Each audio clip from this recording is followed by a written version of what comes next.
Hey everyone, Rarity Dash here. Time for another Patreon-sponsored blind reaction. And this one comes to you courtesy of Daniel Schultz, who has requested that I react to Binging with Babish, Jake's Perfect Sandwich from Adventure Time by Binging with Babish. Now, this is a video I've known about for a while. People told me about this after I saw the episode time sandwich. I think immediately they told me that there was a channel where someone attempted to recreate the sandwich in real life. And that's what this video is. That is what I'm about to watch. And it sounds like a fun thing to me. I mean, I'm very eager to see how they do this, because that was a pretty crazy sandwich. And while I think most of it, yeah, it's just a matter of getting all the ingredients together, the one step I'm a little bit unsure how they're going to do it is the whole lobster sole.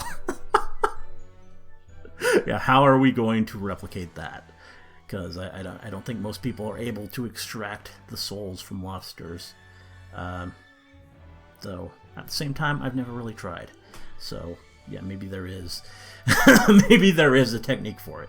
I don't know, but I'm looking forward to this. Hopefully it's good. Let's get started and find out. Here we go. I am ready to receive instruction from the realm of creation above me. For the sandwich I am Gotta love Adventure Time. I am open. Definitely missed that show.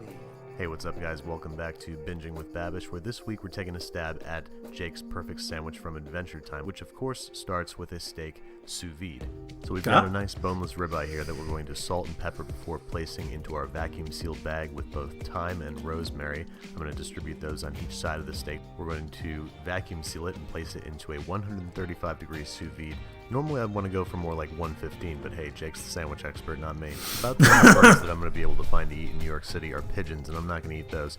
So I've got a Cornish game hen here that I'm going to debone and broil so we can put it on the sandwich and eat the entire thing whole. Deboning a whole chicken is hard, but deboning a Cornish game hen is more like surgery. I do not recommend anybody ever try doing this ever. If you're going to try this at home, just use a couple chicken thighs or something. Next up, we have the interesting challenge of how to tackle lobster sole. I imagine that lobster sole is a pretty mellow lobster flavor, so to me that meant making lobster aioli, lobster solioli. Lobster sole. I mean, that's fair. Break up the shell of one lobster tail and cover with vegetable oil before blending into little pieces and simmering for about 45 minutes on the stove top until you are greeted with lobster flavored oil. This has lots and lots of delicious applications, but we're going to use it to make a sort of lobster mayo. So we're going to squeeze a lemon into 3 egg yolks, blend to combine, and once the oil is cooled, we're going to drizzle it gently down the side of the cup until it settles on top, and then blend on high speed until we get a nice creamy lobster solioli. There is of course bacon on this sandwich, and I roast my bacon in the oven so I can render all the fat, and now I get to brush it on top of our Cornish game hen that I'm going to throw into the broiler for about 10 minutes or until browned and cooked through. Some sweet onions play 2 roles here, both as a sandwich topping and as a way to try and elicit some tears for salt. So I'm going to put a bunch of stingy stuff in my eyes until finally I yield a drop of salty face water.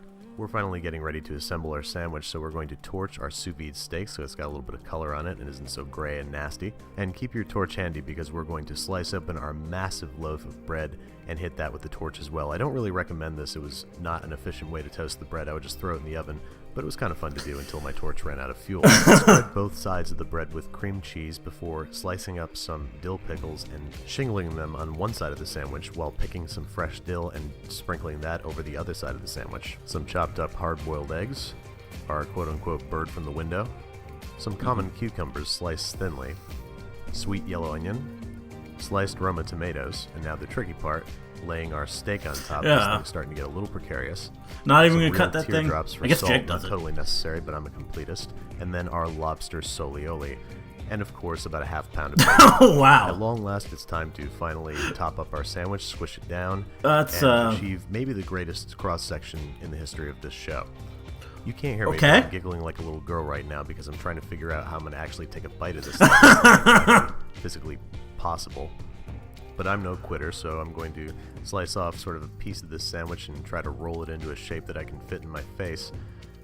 Now, I was a little stunned by my first bite. It was a lot of flavors and textures all happening at once, but it was a pretty damn good sandwich. For dinner that night, I took it apart and ate it in pieces like a 4-course meal.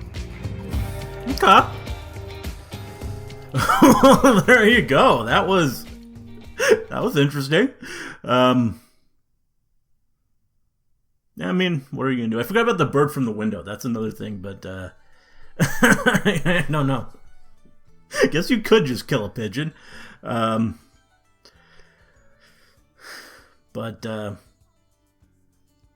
yeah, he did it. I mean, and I guess, yeah, not quite lobster soul, but I guess just some lobster flavor is what we're after. And, yeah, aioli makes sense to an extent.